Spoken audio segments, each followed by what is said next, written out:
ভাবে আনা যায় না, কারণ আল্লাহ তাআলার নবী দুনিয়াতে এসেছিলেন এই দাওয়াতের দায়িত্ব, মানুষকে আযাবের ভয় দেখিয়েছেন আর জান্নাতে সুসংবাদ দিয়েছেন। ইন্না আরসালনাকা শাহিদাও ওয়া মুবাশশিরাও ওয়া নাযীরাও ওয়া দাঈয়ান ইলাল্লাহি বিইজনিহি সিরাজাম মুনীরা। কোরআন শরীফে আছে এটা। নিশ্চয়ই আল্লাহ তাআলা তার রাসূলকে পাঠিয়েছেন মানুষের কাছে সত্যের সাক্ষ্যদাতা হিসেবে, মুবাশশিরাও সুসংবাদদাতা।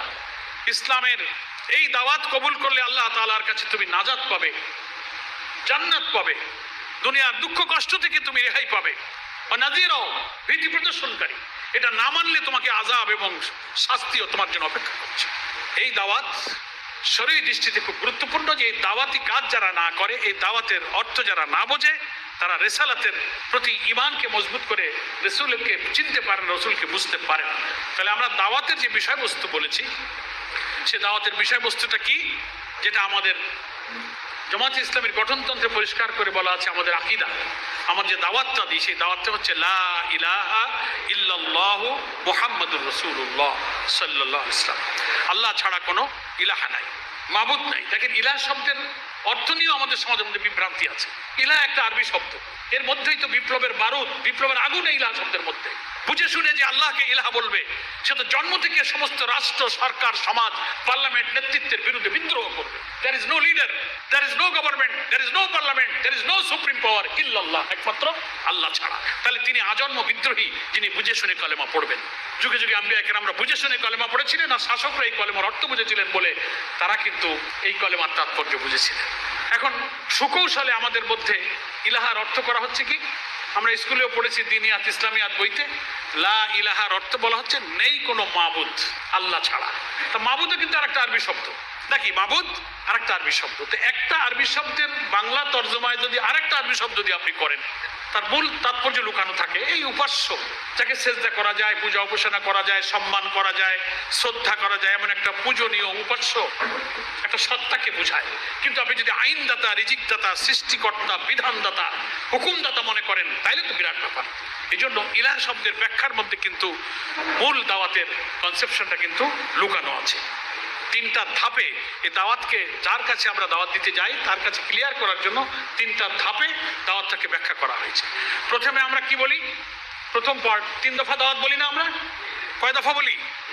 তার প্রথম দফা হলো মানুষকে আমরা বলি যে আমরা তো কলেমা পড়েছি যে লা ইলাহা ইল্লাল্লাহু মুহাম্মাদুর রাসূলুল্লাহ। এর অর্থ হলো যে আমরা আল্লাহ ছাড়া কাউকে আর হুকুমদাতা, আইনদাতা মানবো না, আর রাসূল সাল্লাল্লাহু আলাইহি ওয়াসাল্লামকে আমরা নেতা মেনে নেব।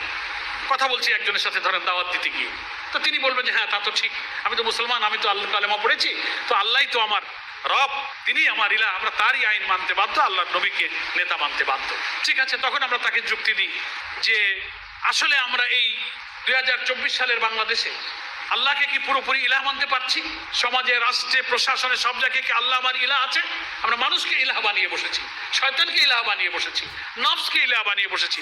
এটা যখন দাওয়াতের সময় থেকে বোঝাতে যাচ্ছি, তখন দাওয়াতের দ্বিতীয় দফা এসে হাজির হচ্ছে যে আমরা আসলে কালেমা পড়ে যে কমিটমেন্টটা করেছি, আল্লাহর কাছে সবাই আমরা ওয়াদা করেছি, we all are committed to Allah, আল্লাহর কাছে অঙ্গীকার করছি আল্লাহ ছাড়া কাউকে ইলাহ আমরা মানবো না।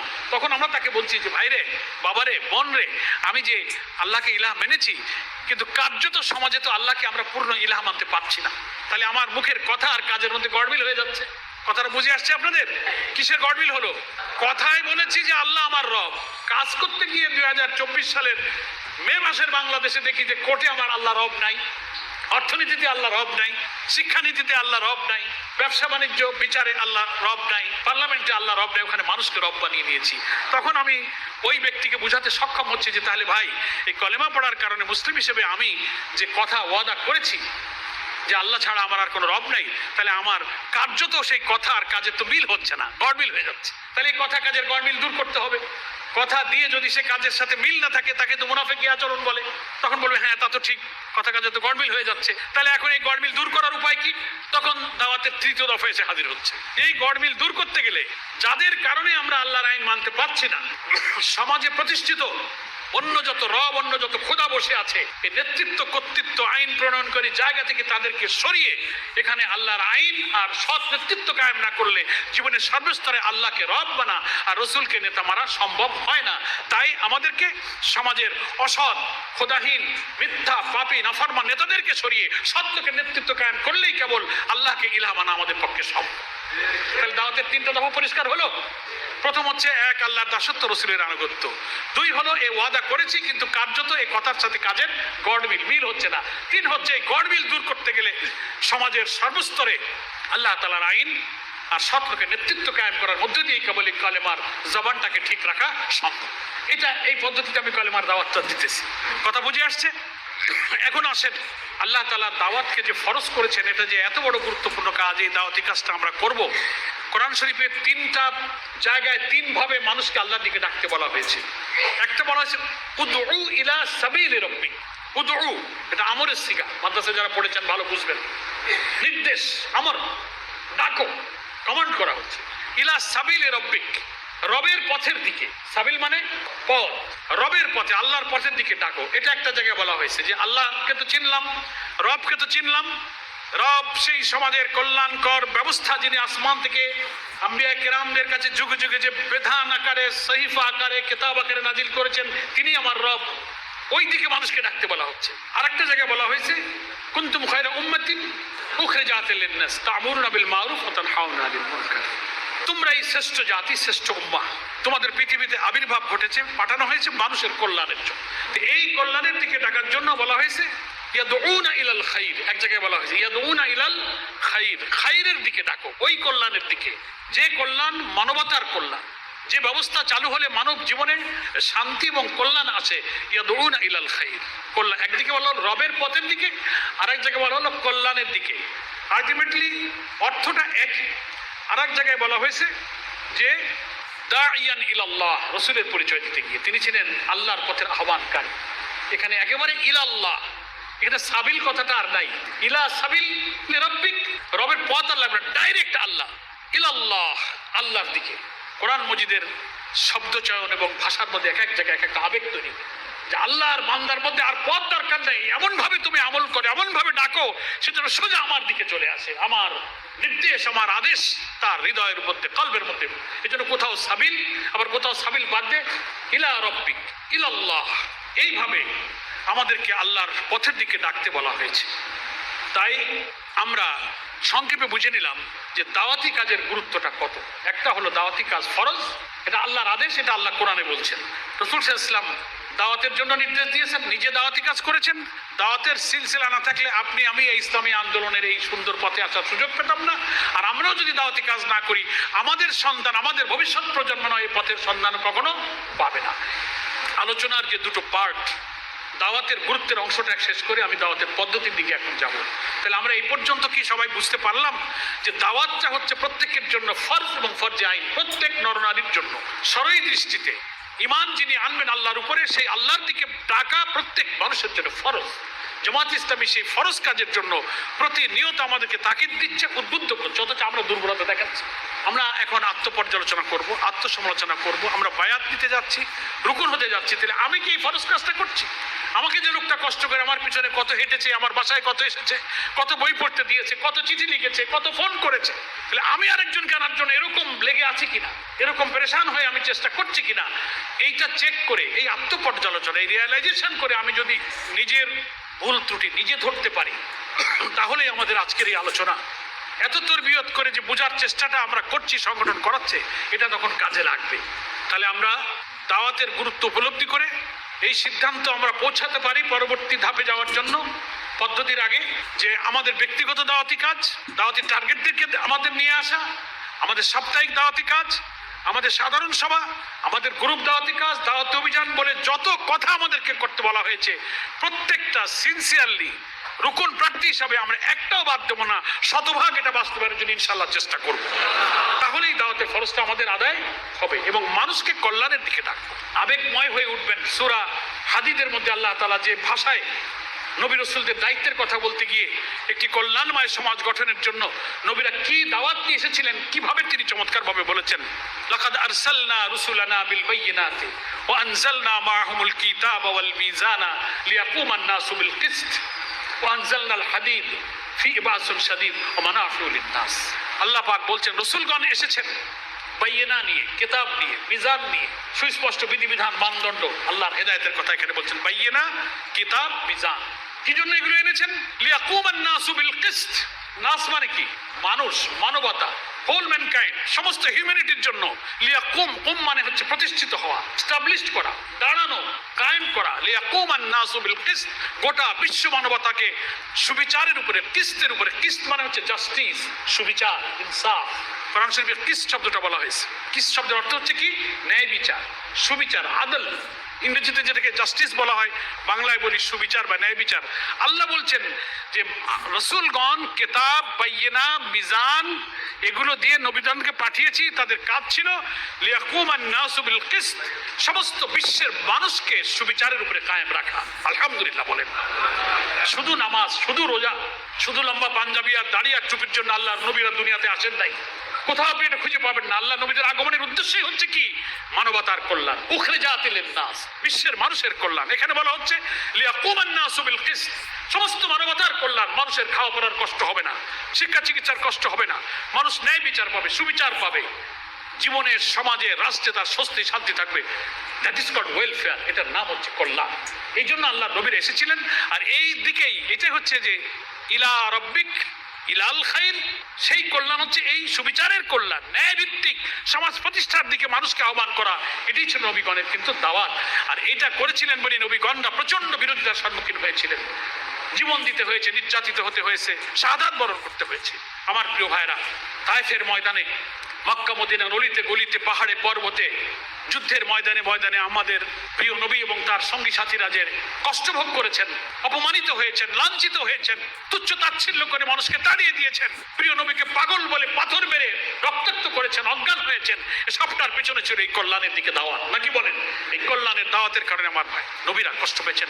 আমরা কি নবীদের সেই রক্তের স্মৃতি বিজড়িত এই রক্তমাখা দাওয়াতের এই ঐতিহ্যকে ধারণ করে ঢাকা মহানগরী দক্ষিণের মধ্যে এই উর্বর অঞ্চলে, যাকে আমরা heart of the city, heart of the country বলি, রাজনীতি, প্রশাসন, অর্থনীতি, ব্যবসা বাণিজ্য সবকিছুর মূল কেন্দ্র হচ্ছে ঢাকা মহানগরী দক্ষিণ, সেই জায়গায় যারা আয়াতের গ্রহণ করতে যাচ্ছেন, তারা যদি আজকে আমরা শপথ করি আমার ব্যক্তিগত দাওয়াতে, সমষ্টিগত দাওয়াতে, দাওয়াতি অভিযানে, সাধারণ সভায় শতভাগ সংগঠনের শৃঙ্খলা মেনে আমি আমার প্রিয় নবীর এই দাওয়াতের অভিযানে, এই দাওয়াতের দায়িত্ব পালনে আমি সিনসিয়ার থাকবো। আমি গাফেলতি করব না, অলসতা করব না, ইনশাআল্লাহ। এখন আসুন এই দাওয়াতের পদ্ধতি। দাওয়াতটা তো দেবো, কি পদ্ধতিতে দেবো? দাওয়াতের ব্যাপারে আমাদের সংগঠন পদ্ধতির দুইটা উপায় বলা আছে। একটা ব্যক্তিগত পদ্ধতি, আর একটা সামষ্টিক পদ্ধতি, পার্সোনাল, ইন্ডিভিজুয়ালি, আর একটা হচ্ছে কালেকটিভলি দাওয়াত দেওয়া। তো সেই দাওয়াতের ব্যাপারে শুরুই করতে হবে নিজের থেকে। আগে কোথা থেকে শুরু করতে হবে? নিজের থেকে। কু আনফুসিকুম, কু মানে কি? বাঁচো। কদ কামাতিস সালাত, দাঁড়াও। আবার কিছু দোয়ার মধ্যে আছে না, ওয়াকিনা আযাবান নার, এই যে কিন, কফ, কফ, এটার অর্থ হলো রক্ষা করা, বাঁচানো। তো কু, বাঁচাও, রক্ষা করো, সেভ করো। আনফুসিকুম, নিজেকে। আহলিকুম, তোমার আহালকে। কিসের থেকে? না, আগুন থেকে। তাহলে এটা হচ্ছে দাওয়াতে, যে তুমি যে মানুষকে আগে বাইরে দাওয়াত দিতে যাবা, তোমার প্রতিবেশী, আত্মীয় স্বজন, তার আগে তোমার স্ত্রী, তোমার সন্তান, তোমার ভাই বোন, তোমার পিতামাতার অবস্থা কি, সেদিকে আগে তুমি দাওয়াত দাও। এই জন্য দাওয়াত শুরু হবে কোন জায়গা থেকে? আগে নিজের থেকে। দাওয়াতের সাবজেক্ট ম্যাটার, দাওয়াতের বিষয়বস্তুর আলোকে আমি কেমন আছি। আমি যে অপরকে নামাজের কথা বলবো, ফরজ ওয়াজিবের কথা বলবো, কবিরা গুনাহ থেকে বাঁচতে বলবো, পর্দা করতে বলবো, রুজি হালাল করতে বলবো, আমার এই ব্যাপারে অবস্থাটা কি, এটা আগে নিজে একটু জাস্টিফাই করা, রক্ষা করা। আযাব থেকে, আগুন থেকে আমাকে রক্ষা করার মতো আমি হতে পেরেছি কিনা, এরপর আমার আহালকে আমি দাওয়াতের আওতায় নিয়ে নেব। এই জন্য রাসূল আকরাম সাল্লাল্লাহু আলাইহি ওয়াসাল্লামের জীবনেও দেখা যায় যে যখন গোপন দাওয়াতি কাজ তিনি প্রথম করেছেন, তার এক পর্যায়ে আল্লাহ রাসূলকে আল্লাহ তাআলা প্রকাশ্যে দাওয়াত দিতে বলেছেন। ফাসদা বিমা তুমার, আমি যে আদেশ দিয়েছি তুমি এখন মানুষকে সেদিকে ডাকো। ফানজির আশিরাতাকাল আকরাবিন, তোমার নিকটবর্তীদেরকে আগে আল্লাহর ভয় দেখাও। কে বলছেন এসব কথা? আল্লাহ তাআলা বলছেন। তাহলে আমার দাওয়াতের কাজটা শুরু হবে কোন জায়গা থেকে? নিজের থেকে। এবং পরবর্তীতে এই দাওয়াত হবে সবার জন্য। সেই দাওয়াত দুই পদ্ধতি, একটা ব্যক্তিগত পদ্ধতি, একটা সমষ্টিগত পদ্ধতি। ব্যক্তিগত পদ্ধতিটা সুন্দর করে আমাদের সংগঠন পদ্ধতিতে বলা আছে যে পার্সোনালি আমি আগে টার্গেট নেব। আমার রিপোর্ট বইয়ের ডান দিকে 3-4টা নাম আমি লিখে রাখবো, এরা হচ্ছে আমার দাওয়াতি টার্গেট। কি টার্গেট? দাওয়াতি টার্গেট। নিয়মিত প্রত্যেক সপ্তাহে দিনে সুবিধা মতো আমি তাদের সাথে ব্যক্তিগত দেখা সাক্ষাৎ করব, সালাম জানাবো, তাকে হাদিয়া তোফা দেবো, পরিচিত হব, ঘনিষ্ঠ হব। যে আগে ব্যক্তিকে দাওয়াত দিতে গেলে তার সাথে ব্যক্তিগত খাতিরটা করতে হবে, সম্পর্ক। হতে পারে তিনি একটু বিএনপি মানা, হতে পারে তিনি আওয়ামী মানা, হতে পারে তার মধ্যে সমাজতন্ত্রী সেকুলার বাম মানা, আমার প্রতিবেশী, আমার অফিসের কলিগ, আমার আত্মীয় স্বজন, আমার ব্যবসায়িক পার্টনার, যাই হোক না কেন, হটিবারুলাই তার অবস্থা বুঝে আগে তার কাছে মনের কথাটা বলতে গেলে তা আমাদের দাওয়াতি কাজের টেকনিকটা কিছুটা হোমিওপ্যাথিক ডাক্তারের মতো। লোক বুঝে, রুগীর অবস্থা বুঝে পাওয়ার বাড়াইতে হবে। তখন যখন অনুভব করবে যে না সম্পর্কটা এখন এমন পর্যায়ে হয়েছে যে এখন একটা কথা বললে সে রাখবে, কি এরকম করে বোঝা যায় না, তখন তাকে ধীরে ধীরে কালেমার এই দাওয়াতের যে বিষয়বস্তু এতক্ষণ আমি আলোচনা করলাম ওইটার যে কথাটা, আবার সবার কাছে সব কথা বলার পরিবেশ বুঝে কথা বলতে। একটা লোক এমএ পাস, সরকারের সচিব ছিল, সামরিক অফিসার ছিল, অথবা ব্যবসায়ী, একটা লোক পানের দোকানদার, একটা রিক্সা চালায়, ভ্যান চালায়, একজন খুব শিক্ষিত, একজন স্বল্প শিক্ষিত, একজন নিরক্ষর। তো সবার অবস্থা কি একরকম হবে? বললেন হবে। এক একজনের কাছে তার স্টাইলে, তাকে যেভাবে তার কাছে আমার কথাটা সুন্দর করে উপস্থাপন করা যায়, সেই ভাষায়, সেই কায়দায়, সেই যুক্তি দিয়ে তার কাছে সেটা তুলে ধরতে হবে। বুঝে শুনে যদি দেখি যে না কোনো লোক কোনো কথা শুনতে বুঝতে একটু বিব্রত হয়, তো কথাটাকে সহজ করে, নরম করে, হৃদয়গ্রাহী করে, হৃদয় স্পর্শ করে এমন করে তার কাছে আমার কথাটা, দাওয়াতটা পৌঁছাতে হবে। এটা হচ্ছে ব্যক্তিগত দাওয়াতি কাজ। সেকেন্ড বলেছি কি সমষ্টিগত, কালেকটিভলি। ওইটার ব্যাপারে তো বলা আছে সাধারণ সভা, সেমিনার, ওই যে মাসে যে সাধারণ সভা হচ্ছে, ইউনিটে, ওয়ার্ডে, ওয়াজ মাহফিল, সেমিনার, সিম্পোজিয়ামের আলোচনা করা, জনসভা করে সেখানে নেতৃবৃন্দ আসছে, ইসলামের দাওয়াতের বক্তব্য দিচ্ছে, এরকম যে কোনো সভা, সমিতি, গ্রুপ ভিত্তিক দাওয়াত করে দলগতভাবে মানুষের কাছে গিয়ে দাওয়াতি কাজটা করা। তাহলে আমাদের দাওয়াতি কাজ কয় প্রকারের হলো? দুই প্রকার, একটা ব্যক্তিগত আর একটা সমষ্টিগত। যেটা সংগঠনের মধ্যে প্র্যাকটিস আছে এটা আমরা করব। নেক্সট আসুন, যিনি দাওয়াত দেবেন তার বৈশিষ্ট্য। এই যে আমি তো দাওয়াত দেবো, আমি তো দায়ী, যিনি দাওয়াত দেয় তাকে তিনি হচ্ছেন দায়ী। এ ব্যাপারে তার কতগুলো গুণ বৈশিষ্ট্য থাকতে হবে। চট করেই শুধু মাথা গরম করে লোকদের না ঠিক আছে আজকে গেছিলাম পরোয়ার ভাইয়ের কাছে দাওয়াতের গুরুত্ব বুঝে আসছি, হাটে বাজারে রাস্তায় যেখানে পেলাম সাইকেল থেকে দাঁড়া, আগে দাওয়াত শুনে যা, ফরজ কাজে আদায় করে নি। যেখানে সেখানে দাঁড়ায় পড়ে হাত ধরে দাওয়াত দিলে তো হবে না। স্থান, কাল, পাত্র, মন, মেজাজ বুঝে দাওয়াত দিতে হবে। একটা লোক ডাক্তারের কাছে যাইতেছে সাইকেল চালায় মায়ের ওষুধ আনতে, আপনি তার থামায় রাস্তায় দাঁড় করে দাওয়াত দিলে সেই দাওয়াতের আসর হবে না। তার মন মগজ বুঝতে হবে। এই জন্য দাওয়াত দানকারী যিনি হবেন তার কিছু গুণাবলী থাকতে হবে। তার প্রথম হচ্ছে যে দাওয়াত আমি কি বিষয়ের উপরে দিচ্ছি, কি তাকে বলবো সেই কথাটা নিজে আগে বুঝতে হবে। নিজের সে সম্পর্কে পড়াশোনা, জ্ঞান, কোরআন হাদিসের আয়াত, হাদিস, ইলম, চর্চা, উদাহরণ, নবী রাসূলের জীবন থেকে কিছু বলতে গেলে এ সম্পর্কে নিজের আগে ইলমটা হাসিল করতে। এক। দুই হচ্ছে দাওয়াতের ক্ষেত্রে তার নিয়তটা বিশুদ্ধ থাকতে হবে, যে আমি কোনো লোক দেখানোর জন্য, নেতাদের কাছে ভালো হওয়ার জন্য, সংখ্যা বাড়ানোর জন্য নয়, আমি শুধুমাত্র আল্লাহ তাআলার সন্তুষ্টির জন্য, আল্লাহর বান্দাদেরকে আল্লাহর পথ চেনাবার জন্য, এর বিনিময়ে আল্লাহ আমার উপরে খুশি হবেন, আখিরাতে আমি নাজাত পাবো। আল্লাহকে দেখানো ছাড়া, আল্লাহকে খুশি করা ছাড়া আমার আর কোনো উদ্দেশ্য নাই। এই বিশুদ্ধ নিয়তটা দাওয়াত আমরা যারা কাজ করব তাদের অন্তরের মধ্যে নিয়তটা সহি রাখতে হবে। নেক্সট হচ্ছে দাওয়াতের ক্ষেত্রে ধৈর্য থাকতে হবে। 3 বার 4 বার 5 বার বাড়ি গেছি, 5 বার একটা বুঝাইছি, সে শোনে না, মানে না, খালি ছুটে চলে যায়। বারবার তার কাছে যাওয়া এবং ধৈর্য ধরা, তার জন্য দোয়া করা, তার জন্য দোয়া করা এবং ধৈর্যের সাথে দাওয়াতি কাজ করা। পরিস্থিতি বোঝা যে তার কাছে কি এখন কথা বলার মতো, তার বাসা বাড়িতে বউ বাচ্চার অসুখ, তার অর্থনৈতিক সংকট, কোনো মামলা মোকদ্দমায় মানসিক টেনশনে, এ সব সময় তো সব কথা শোনার মতো মন থাকে না, নাকি বলেন? মেজাজ পরিবেশ বুঝে তাকে দাওয়াতি কাজ করা। ভাষাটা মিষ্টভাষী হতে হবে। কর্কশ তর্ক দেওয়া, বিতর্ক করা, ঝগড়ায় যাওয়া, কথা বলতে গিয়ে তাকে একটু ছোট করে ডাউন করা, এগুলো উদ্দেশ্য থাকবে না। মিষ্টভাষী হতে হবে, উত্তম ভাষায়। আল্লাহ তাআলা টেকনিক কি শিখাইছেন? উদউ ইলা সাবিলি রাব্বিকা বিল হিকমাতি ওয়াল মাউইজাতিল হাসানা। বলা আছে না, হিকমত বুদ্ধিমত্তা এবং উত্তম ভাষণ, উত্তম বাক্য সহকারে তুমি যুক্তি দিয়ে দাওয়াত, ভাষাটা মিষ্ট হতে হবে। দাওয়াত দিতে গিয়ে যদি তার সাথে কোনো ব্যাপারে মতপার্থক্য হয়ে যায় তাহলেও সেটা নিয়ে বিতর্কে যাওয়া যাবে না। ঠিক আছে ভাই, আপনি একটা প্রশ্ন করেছেন, আমার হয়তো এখন এটা জানা নাই, আমি জেনে আপনাকে পরে কথা বলবো। কিন্তু বুঝতে পারেনি বলে নিজে একটু বড় হওয়ার জন্য একটা মিথ্যা টিথ্যা গুজামিল দিয়ে বুঝায় নিজে জিতে বাড়ি চলে আসলে আমার লাভ তো হইলো না, ওই লোকটাকে আমি হারাবো।